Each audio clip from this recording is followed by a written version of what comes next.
कलेशा, आपका स्वागत है। मैं भजन संहिता 34 में से पढ़ना चाहूंगी।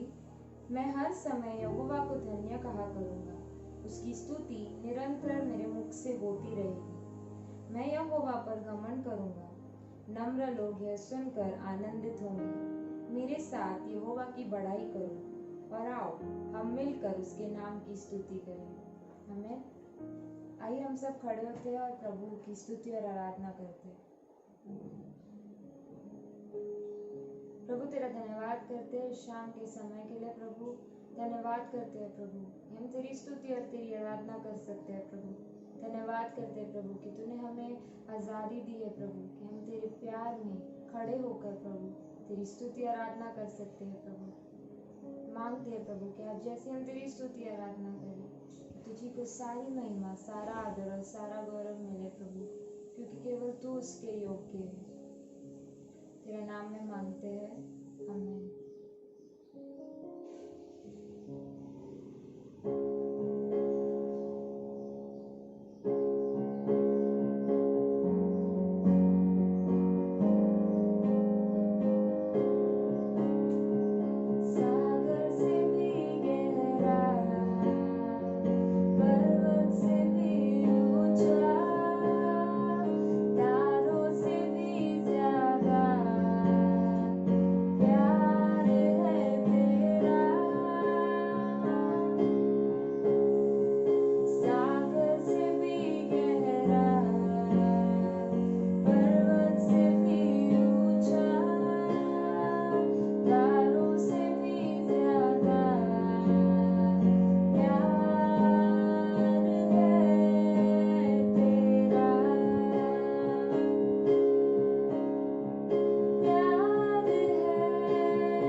लिए तेरी जान कुर्बान की प्रभु, और तीसरे दिन फिर से जी उठा प्रभु। तेरा धन्यवाद करते हैं प्रभु कि तू हमारे साथ है प्रभु, कि तूने हमें नरक से बचा लिया है प्रभु, कि तूने हमें पापों के चंगुल से छुड़ाया है प्रभु। तेरा धन्यवाद करते हैं प्रभु। आगे का सारा समय हम तेरे हाथों में सौंपते हैं। तेरे वचन से तू हमें सिखा, तू हमें बदल और अपने जैसा बना। पवित्र आत्मा तू हम सबको छू ले। तेरा धन्यवाद करते हैं, तेरे नाम में मांगते हैं, आमीन। मेरे प्यारे कलीसिया, आज शाम की सभा में आप सभी का स्वागत करना चाहता हूँ और मैं धन्यवाद देना चाहता हूँ परमेश्वर पिता का, क्योंकि उन्होंने हम सभी को फिर से ये मौका दिया कि हम उसका स्तुति आराधना करें और उसके निकट आए और उसका वचन से कुछ सुने और उससे कुछ सीखें। और मैं विशेष रूप से परमेश्वर पिता का धन्यवाद देना चाहूँगा, क्योंकि उन्होंने हम सभी को ये महामारी के समय में हमारे साथ रह के हमारे ज़रूरतों को पूरा किया है। और मैं धन्यवाद देता हूँ एंजल का। उन्होंने बहुत ही सुंदर तरीके से स्तुति और आराधना के जरिए हम लोगों को अगुवाई किया है। और आज का जो मैंने विषय लिया है वो हमको प्रार्थना किस तरह से करना है उसके बारे में है। और गए समय हमने देखा कि मत्ती लिखित सुसमाचार उसका 7वां अध्याय 7 से लेकर 12 तक हमने पढ़ा था। और जहाँ पे 7वें वचन में ऐसा लिखा जाता है कि मांगोगे तो मिलेगा, ढूंढोगे तो पाओगे, खटखटाओगे तो तुम्हारे लिए दरवाज़ा खोला जाएगा। परमेश्वर हमको ये बताना चाहता था, यीशु मसीह हमको ये बताना चाहता था कि हमको प्रार्थना करना बहुत ज़रूरी है, प्रार्थना करते रहना बहुत ज़रूरी है। तो आइए हम वचन में आगे बढ़ने से पहले प्रार्थना करते हैं और परमेश्वर से आशीष लेते हैं। आइए हम प्रार्थना करते हैं। धन्यवाद, स्तुति, आराधना पाने वाले हमारे परमेश्वर पिता, हम तेरे नाम को धन्यवाद देते हैं पिता, क्योंकि तूने हम सभी को ये मुश्किल भरे समय में हमारे साथ रहा है, हमारे ज़रूरतों को पूरा किया है। परमेश्वर, हम तेरे नाम को धन्यवाद देते हैं पिता। आज शाम की सभा में जब हम तेरे निकट आए हैं तेरा वचन सुनने के लिए, परमेश्वर तो हमारे साथ रहे। तेरी पवित्र आत्मा की उपस्थिति हम सभी के साथ होने दे परमेश्वर, ताकि जो वचन हम सुनेंगे परमेश्वर, वो वचन को हम अपने दिल में रख सकेंगे और अपने ज़िंदगी में उसको इस्तेमाल कर सकेंगे। ऐसा होने दे पिता। हे पिता, आज शाम की सभा में जब मैं ये वचन बांट रहा हूँ परमेश्वर, तू मुझे छुपा ले और तेरी पवित्र आत्मा की उपस्थिति से तू बातें कर परमेश्वर। हे पिता, आगे का सारा समय हम तेरे हाथों में सौंपते हैं। ये छोटी सी दुआ तेरे मीठे और प्यारे नाम से मांगते हैं, सुन और कबूल कर, आमीन। मेरे प्यारे कलीसिया, अक्सर हम देखते हैं कि हम प्रार्थना करते हैं तो हमारे प्रार्थनाओं का उत्तर नहीं मिलता। कभी कभी तो हम परेशान हो जाते हैं, हम सोचने लगते हैं कि मैं इतना प्रार्थना कर रहा हूँ लेकिन मेरी प्रार्थनाओं का उत्तर क्यों नहीं मिल रहा। तो शायद हमारे में कुछ कमी है, हमारे प्रार्थना करने का तरीका में कुछ कमियां हैं। तो आज हम देखेंगे कि हमको प्रार्थना किस तरह से करना है। परमेश्वर ये बाइबल दिया है हमको, उसने वचन दिया है और ये बाइबल में हमको ये बताता है कि हमको प्रार्थना किस तरह से करना है और किस तरह का प्रार्थना वो स्वीकार करता है और उसको आंसर देता है। तो पहला जो पॉइंट है, पहला चीज़ है कि हमको अपने पूरे हृदय से प्रार्थना करना जरूरी है। अपने पूरे हृदय से परमेश्वर को प्रार्थना करना जरूरी है। अगर आप देखेंगे निर्मया की किताब उसका 29 अध्याय 13वां वचन, वहाँ पे ऐसा लिखा जाता है, मैं आपके लिए पढ़ता हूँ। तुम मुझे ढूंढोगे और पाओगे भी, क्योंकि तुम अपने संपूर्ण मन से मेरे पास आओगे। यहाँ पे परमेश्वर यिर्मयाह को एक वचन देते हैं, एक प्रतिज्ञा देते हैं कि तुम मुझे ढूंढोगे तो तुम मुझे पाओगे भी, क्योंकि तुम अपने पूरे दिल से मुझे ढूंढ रहे हो। ये वचन के जरिए ये बताना चाहता है परमेश्वर कि जब हम उसको पूरे दिल से ढूंढते हैं तो वो हमारा प्रार्थना का उत्तर देता है, हमें आवाज़ देता है। और यहोवा को यहाँ पे वो वचन देते हैं कि जब तुम मुझे ढूंढोगे पाओगे, और मैं तुम्हें कहाँ से निकालूंगा? बंधुआई से लौटा लेके आऊँगा। जो जेल में तुमको भेजा है मैं वहाँ से छुड़ा के लेके आऊँगा। परमेश्वर ये बोलता है वहाँ पे निर्महा को। तो हमारा पहला कर्तव्य ये है कि हमको अपने दिल से परमेश्वर को प्रार्थना करना है। अगर मैं एक उदाहरण, जब कोई हम किसी से बातें कर रहे हैं तो हमको पता चलता है कि उस इंसान हमारे साथ पूरे दिल से बातें कर रहा है या ऐसे ही बातें कर रहा है। जब इंसान हो के हम पहचान सकते हैं कि कोई इंसान हमसे पूरे दिल से बातें कर रहा है या ऐसे ही बातें कर रहा है, तो हमारा परमेश्वर जिसने हमको बनाया, क्या उसको नहीं पता चलेगा? तो जब हम उसके निकट आते हैं प्रार्थना करने के लिए और हमारा हृदय दूसरा कहीं है, तो उस प्रार्थना को वो उत्तर नहीं देगा। इसीलिए जब हम उसके निकट आते हैं, भय से आना जरूरी है, अपने हृदय के साथ आना जरूरी है। तो इसीलिए परमेश्वर कहता है कि हमको अपने हृदय से परमेश्वर के निकट आना जरूरी है। और दूसरा बात यह है कि हमको नम्र होकर उसके निकट आना है। नम्र होना बहुत जरूरी है। अगर आप याकूब की किताब उसका 4 अध्याय 10वें वचन पढ़ेंगे, मैं आपके लिए पढ़ता हूँ। याकूब की किताब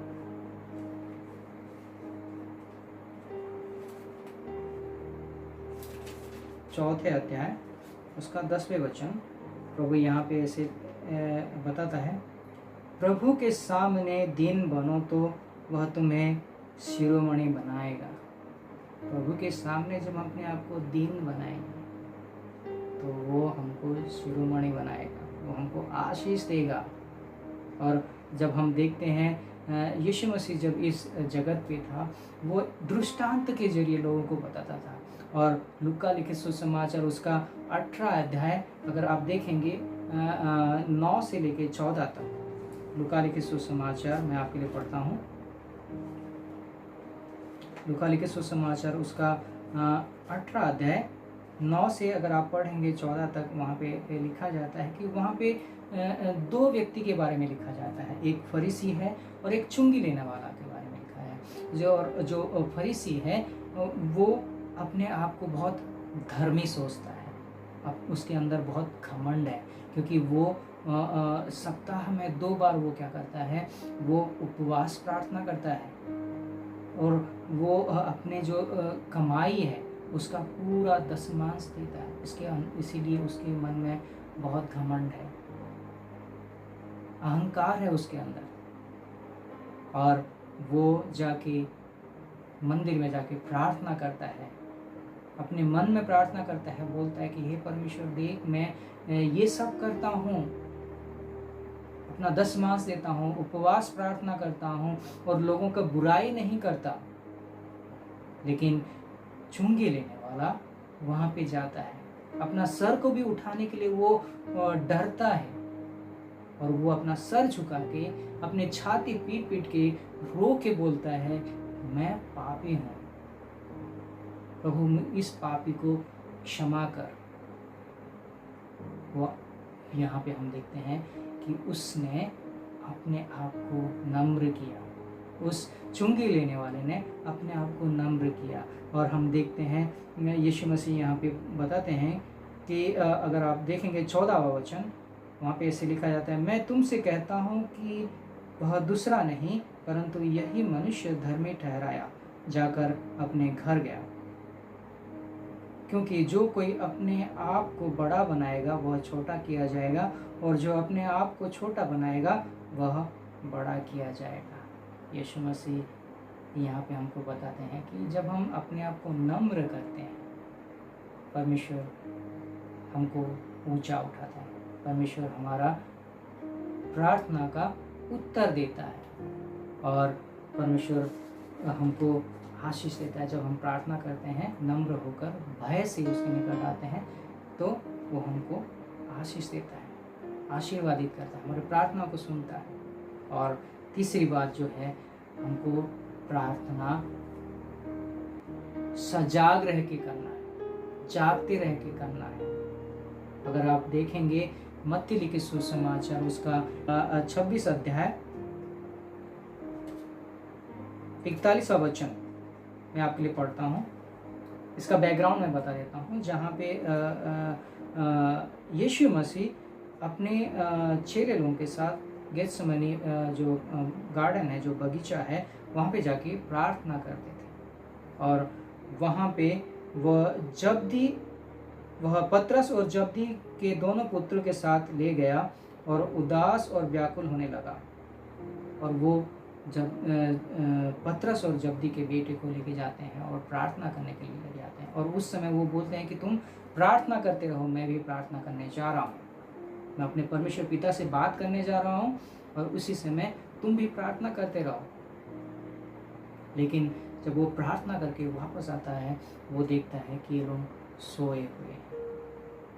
तो वो उनको उठाता है और वो कहता है, जागते रहो और प्रार्थना करते रहो कि तुम परीक्षा में ना पड़ो। यीशु मसीह उनको बोलता है, जागते रहो और प्रार्थना करते रहो ताकि तुम परीक्षा में ना पड़ो।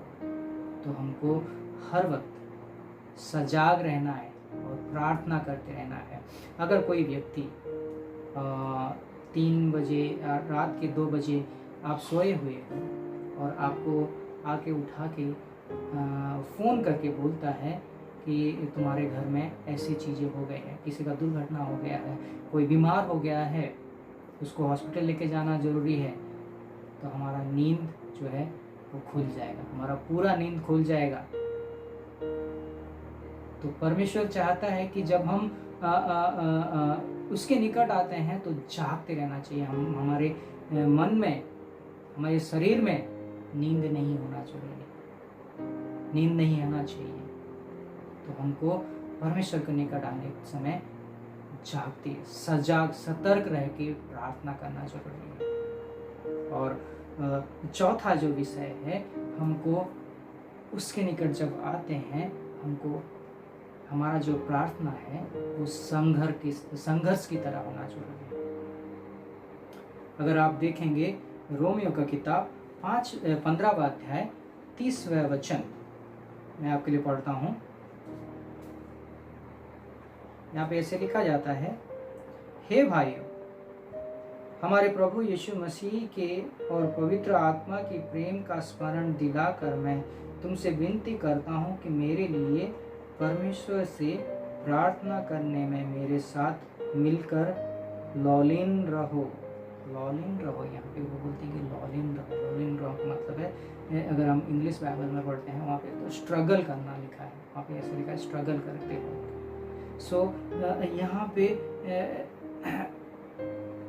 ऐसे बताया जाता है कि हमको स्ट्रगल करते रहना जरूरी है, संघर्ष करते रहना जरूरी है। अगर हम उत्पत्ति की किताब उसका 32वां अध्याय देखते हैं, एक संघर्ष के बारे में देखते हैं, युद्ध के बारे में देखते हैं, जहाँ पे हम याकूब के बारे में देखते हैं। याकूब क्या करता है?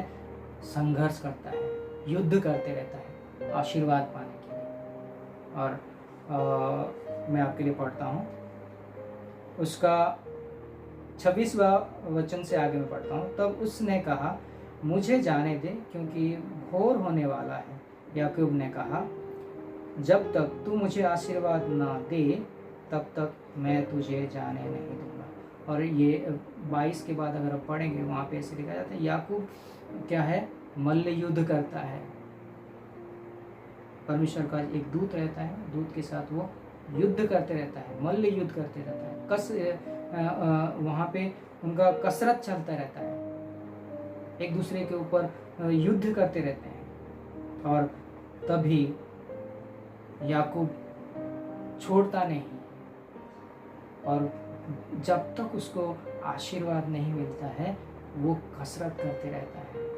वो मल्ल युद्ध करते रहता है, वो पकड़े रहता है, अपना पूरा जान डाल के वो पकड़े रहता है। तभी स्वर्ग का जो दूत है उसका जांग में वो छूते हैं, और वो फिर भी वो तकलीफ में लेके, वो तकलीफ में रह के वो उसको पकड़े रहता है, वो छोड़ता नहीं है जब तक उसको आशीर्वाद ना मिले।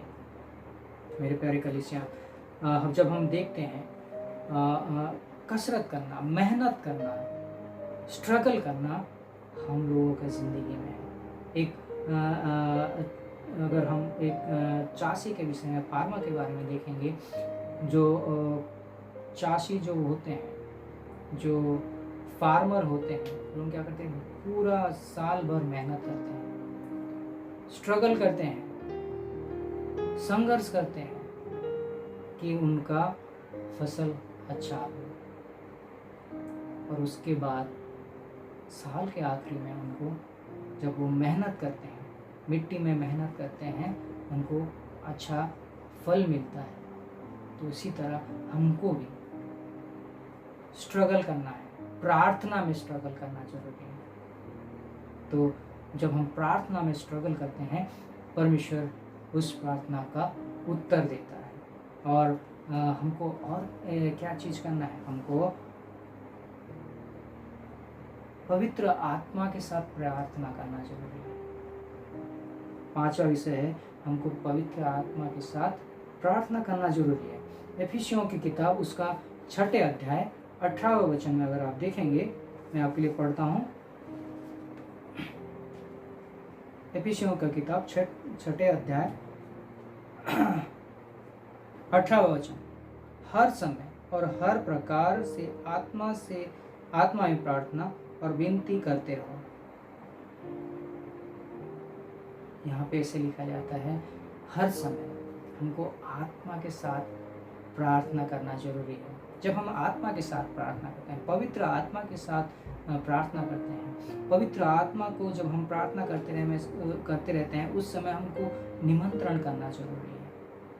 और जब पवित्र आत्मा हमारे साथ रहता है, वो हमको गाइड करता है, हमको बताता है कि हमको किस तरह से प्रार्थना करना जरूरी है, हमको क्या मांगना जरूरी है।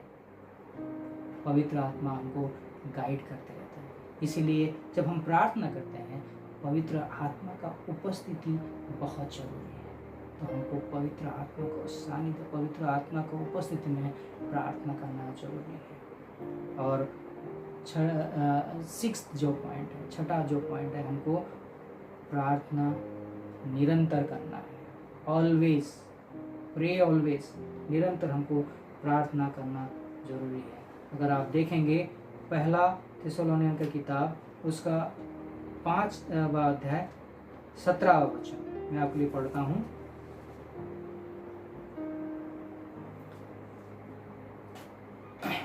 यहाँ पे ऐसे लिखा जाता है, निरंतर प्रार्थना में लगे रहो। यहाँ पे पौलुस उन लोगों को बोलते हैं कि निरंतर प्रार्थना में लगे रहो, हर बात में धन्यवाद करो, क्योंकि तुम्हारे लिए मसीह यीशु का परमेश्वर की यही इच्छा है।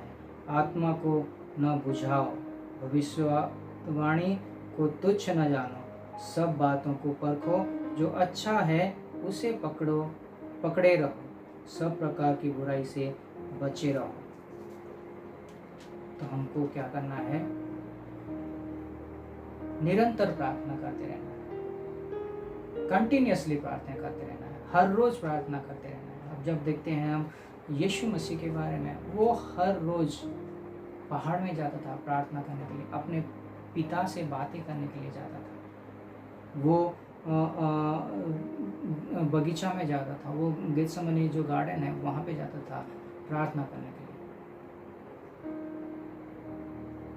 और अब जब देखते हैं, अभी हमने देखा मत्ती लिखित सुसमाचार 26:42 से अगर हम आगे पढ़ते हैं तो वहाँ पे देखते हैं कि वो बार बार जाके प्रार्थना कर रहा है। तो ये जो बार बार प्रार्थना करना, ऑलवेज प्रार्थना करना, ये परमेश्वर के साथ हमारा वार्तालाप होता है। जब हम बार बार प्रार्थना करते हैं, परमेश्वर हमको वो सुनता है और उसका आशीर्वादित करता है। हमने एलियाह के बारे में देखा जहाँ पे वो बार बार प्रार्थना कर रहा है, तो उसका प्रार्थना का उत्तर परमेश्वर देते हैं। उसके बाद 7वां ये है कि हमको आज्ञा का पालन करना है। परमेश्वर का जो आज्ञा है उस आज्ञा का पालन करना है और प्रार्थना करना है। जैसे एक बच्चा है, जागतिक फादर होते हैं उसका और स्वर्गीय पिता भी रहते हैं उसका। इस जगत में जब हम आते हैं तो हमारा जो जागतिक पिता है, जागतिक माता है, हम उनका आज्ञा का पालन करते हैं, हम उनका बात को सुनते हैं। उसी तरह हमको क्या करना है, हमारा जो स्वर्गीय पिता है उसका आज्ञा का भी पालन करना बहुत ज़रूरी है। जब हम हमारे स्वर्गीय पिता का जो आज्ञा का पालन करते हैं वो हमको आशीर्वादित करता है। अगर हम देखेंगे पहला जॉन की किताब, पहला यूहन्ना का किताब, उसका 3 अध्याय 21 और 22 मैं आपके लिए पढ़ता हूँ। यहाँ पे ऐसे लिखा जाता है, हे प्रियो, यदि हमारा मन हमें दोष न दे तो हम परमेश्वर के सामने हियाव होता है और जो कुछ हम मांगते हैं वह हम उससे मिलता है, क्योंकि हम उसकी आज्ञा को मानते हैं और जो उसे भाता है वही करते हैं। जब हम उसकी आज्ञा को मानते हैं और जो उसको अच्छा लगता है उसको हम करते हैं तो परमेश्वर को बहुत अच्छा लगता है और वो उसका हमको आशीर्वादित करता है, हमारी प्रार्थना को सुन के हमको उत्तर देता है। और 8वां जो पॉइंट है वो है परमेश्वर का जो इच्छा है उसके हिसाब से हमको प्रार्थना करना है। अगर हम पहला यूहन्ना उसका 5वां अध्याय 14 वचन देखते हैं, यहाँ पे हम देखते हैं कि और हमें उसके सामने जो हियाव होता है वह है कि यदि हम उसकी इच्छा के अनुसार कुछ मांगते हैं तो वह हमारी सुनता है। जब हम उसके इच्छा के अनुसार कुछ भी मांगते हैं वह सुनता है और उसको उत्तर देता है। उसका इच्छा क्या है? उसने हमको बाइबल दिया है और उसका इच्छा ये है कि हम बाइबल को पढ़ें। और जब हम बाइबल को पढ़ते हैं हमको उसको ये समझ में आता है कि वो क्या चाहता है। वो हमको बताता है कि जब हम बाइबल पढ़ते हैं हर रोज़ तो हमको ये बताता है कि हम को कौन कौन सी चीज़ों के ऊपर प्रार्थना करना जरूरी है, कौन कौन सी चीज़ें मांगना जरूरी है, किस तरह से हमको मांगना जरूरी है। तो परमेश्वर ये बताना चाहता है कि ये जब हम बाइबल पढ़ते हैं और उसके इच्छा को हम मानते हैं, उसने जो आज्ञा दिया है उसको पालन करते हैं, तो वो हमारी प्रार्थनाओं को सुनता है और वो उत्तर देता है। 9वां चीज जो है, हमको प्रार्थना क्षमाशील होकर प्रार्थना करना है, क्षमाशील होकर प्रार्थना करना है। अगर आप मत्ती लिखे सुसमाचार 6 अध्याय 12 वचन हम पढ़ेंगे तो वहाँ पे ऐसे लिखा जाता है, और जिस प्रकार हमने अपने अपराधियों को क्षमा किया है वैसे ही तू भी हमारे अपराधों को क्षमा कर। मैं एक छोटे समय जब मैं संडे स्कूल में था तब का एक स्टोरी बताता हूँ, जहाँ पे मैंने एक हमारे संडे स्कूल के टीचर थे, उन्होंने सिखाया था, उन्होंने कुछ बताया था ये प्रार्थना के बारे में कि एक लड़का होता है और उनके घर में प्रार्थना हर रोज होता है। तो ये जो प्रार्थना है ये उनके जो पास्टर है वो आके सिखाते रहते हैं। तो एक दिन ऐसा होता है कि वो जो छोटा लड़का है उसका अपने मित्र के साथ झगड़ा होता है और किसी भी बात को लेके उनको झगड़ा होता है, और जहाँ पे ये जो छोटा लड़का है उसको बहुत बुरा भला कहता है और चला आता है, उसके मन में बहुत गुस्सा रहता है। और जब रात होती है तो प्रार्थना करते हैं उसका फैमिली में। जब वो प्रार्थना करते रहते हैं, आखिरी में प्रार्थना खत्म होने के बाद प्रभु का जो प्रार्थना है वो प्रार्थना करने लगते हैं। जब वो लड़का प्रार्थना करते करते जब ये लाइन में आता है, और मैं जिस प्रकार हमने अपने अपराधियों को क्षमा किया है वैसे ही तू भी हमारे अपराधों को क्षमा कर, ये बोल नहीं पाता है, वो घबरा जाता है और वो रात भर सो नहीं पाता। वो अपना प्रार्थना को समाप्त किए बिना वो जाके सोता है, पर रात भर सो नहीं पाता और अपने पिता को बोलता है कि मैंने ऐसा ऐसा किया है। तो उसके पिताजी उसको समझाते हैं कि जब हम अपने अपराधियों को क्षमा नहीं करते हैं, हमारा परमेश्वर को क्षमा नहीं करता है। उसी अगले दिन सुबह उठता है, वो लड़का जाता है, उसका जो दोस्त है, उसका जो मित्र है, उससे क्षमा मांगता है और उसके बाद उसके अंदर, उसके दिल में एक सुकून सा महसूस करता है, आनंद महसूस करता है। तो जब भी हम प्रार्थना कर रहे हैं, हमारे अपराधियों को क्षमा करने के लिए हम बहुत ज़रूरी है। किसी ने हमारे खिलाफ कुछ किया है तो हम उसके खिलाफ कुड़कुड़ाने के बजाय उसको क्षमा करें। अगर आप देखते हैं मत्ती लिखे सुसमाचार 18 अध्याय 21 में ऐसे लिखा जाता है, पतरस यीशु को पूछता है कि मैं मेरे जो दोषी हैं मैं उनको कितना बार क्षमा करूं? 7 बार क्षमा करूं?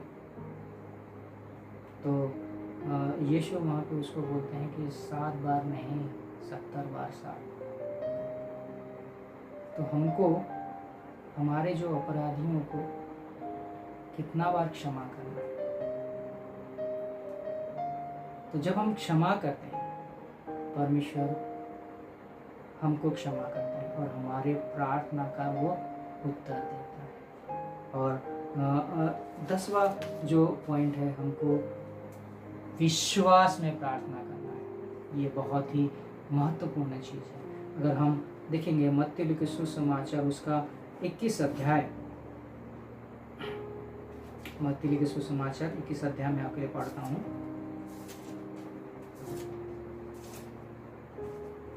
उसका 22वां वचन, और जो कुछ तुम प्रार्थना में विश्वास से मांगते हो वह सब तुमको मिलेगा। यीशु मसीह यहाँ पे ऐसे बोलता है कि जो तुम प्रार्थना में विश्वास से मांगते हो वह सब कुछ तुमको मिलेगा। अगर हम विश्वास से प्रार्थना करते हैं, विश्वास में मांगते हैं परमेश्वर से, वो हमको देगा। जैसे कि हमने मत्ती लिखे सुसमाचार उसका 7वां अध्याय और 11 वचन हम पढ़ते हैं। वहाँ पे जैसे लिखा है, अतः जब तुम बुरे होकर अपने बच्चों को अच्छी वस्तुएं देना जानते हो तो तुम्हारा स्वर्गीय पिता अपने मांगने वालों को अच्छी वस्तुएं क्यों न देगा। इस कारण जो कुछ तुम चाहते हो कि मनुष्य तुम्हारे साथ करे, तुम भी उसके साथ वैसा ही करो, क्योंकि व्यवस्था और भविष्यद्वक्ताओं की शिक्षा यही है। परमेश्वर ये बताना चाहता है, यीशु मसीह ये बताना चाहता है कि हमको विश्वास से के साथ प्रार्थना करना जरूरी है। जब हम विश्वास के साथ प्रार्थना करते हैं, परमेश्वर उसका उत्तर देता है। और हम गाने में सुनते हैं, धर्मी जन की प्रार्थना विश्वास की प्रार्थना तोड़ता है सारा बंधन। तो जब हम प्रार्थना करते हैं, धर्म अपने विश्वास के साथ प्रार्थना करते हैं, परमेश्वर उस विश्वास की प्रार्थना को सुनता है और उसको उत्तर देता है। तो मेरे प्यारे कलीसिया, जब हम प्रार्थना करते हैं, अपने हृदय से प्रार्थना करते हैं, अपने नम्र होकर प्रार्थना करते हैं, जागरूक होकर प्रार्थना करते हैं और पवित्र आत्मा की शक्ति से जाके प्रार्थना करते हैं और अपने अपराधियों को क्षमा करके प्रार्थना करते हैं, हर रोज़ प्रार्थना करते हैं और उसका जो बताए हुए रास्ते पे चल के प्रार्थना करते हैं और विश्वास के साथ प्रार्थना करते हैं, तो हमारा परमेश्वर उस प्रार्थना को सुनता है और उत्तर देता है। मेरे प्यारे कलीसिया, आज मैं आप सबको निमंत्रण देना चाहता हूँ, आह्वान करना चाहता हूँ कि आइए हम सब परमेश्वर के निकट आते हैं, विश्वास से आते हैं, अपने हृदय से लेके आते हैं, अपने मन को लेके आते हैं और अपने मन से नम्र होकर पवित्र आत्मा की शक्ति में आकर विश्वास से प्रार्थना करें, उसका जो आज्ञा का पालन करके प्रार्थना करें, तो हमारा परमेश्वर हमको आशीष देगा। आइए हम प्रार्थना करके ये सभा की समाप्ति करते हैं। धन्यवाद देते हैं परमेश्वर, धन्यवाद देते हैं पिता ये वचन के लिए। पिता, आज शाम की सभा में तूने हमको ये बताया कि हमको किस तरह से प्रार्थना करना है। हमको सिर्फ अपने हृदय से प्रार्थना करना है परमेश्वर, हमको सिर्फ अपने आप को नम्र करना है और प्रार्थना करना है। हमको सजाग रह के प्रार्थना करना है, जागते हुए प्रार्थना करना है, हमको तैयार रह के प्रार्थना करना है। हमको तेरे पवित्र आत्मा को निमंत्रण करके प्रार्थना करना है परमेश्वर। हमको तेरे आज्ञा को पालन करके प्रार्थना करना है परमेश्वर। तेरे ऊपर विश्वास रख के प्रार्थना करना है परमेश्वर।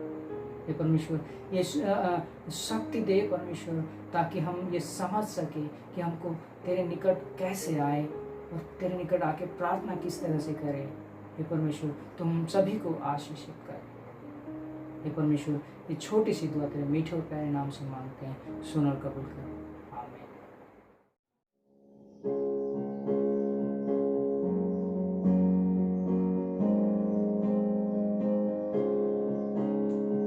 सागर से भी गहरा, पर्वत से भी ऊंचा, तारों से भी ज्यादा प्यार है तेरा। सागर से भी गहरा, पर्वत से भी ऊंचा, तारों से भी ज्यादा प्यार है तेरा। प्यार है तुझसे ही प्यार है, प्यार है तुझसे प्रभु, प्यार है तुझसे ही प्यार है, प्यार है तुझसे यीशु।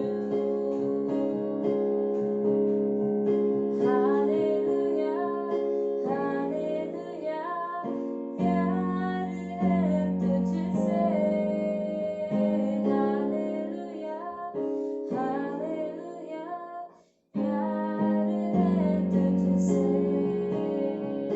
हालेलुया, हालेलुया, प्यार है तुझसे। हालेलुया, हालेलुया, प्यार है तुझसे। प्यार है तुझसे ही प्यार है, प्यार है तुझसे प्रभु, प्यार है तुझसे ही प्यार है, प्यार है तुझसे यीशु, तुझसे यीशु, तुझसे यीशु। कलीसिया में प्रार्थना करता हूँ, हमारे परमेश्वर पिता का प्रेम, हमारे प्रभु यीशु मसीह उनका अनुग्रह और पवित्र आत्मा की सुसंगता आप सब लोगों पर सदा सर्वदा बनी रहे। और परमेश्वर के लोग बोलेंगे आमीन।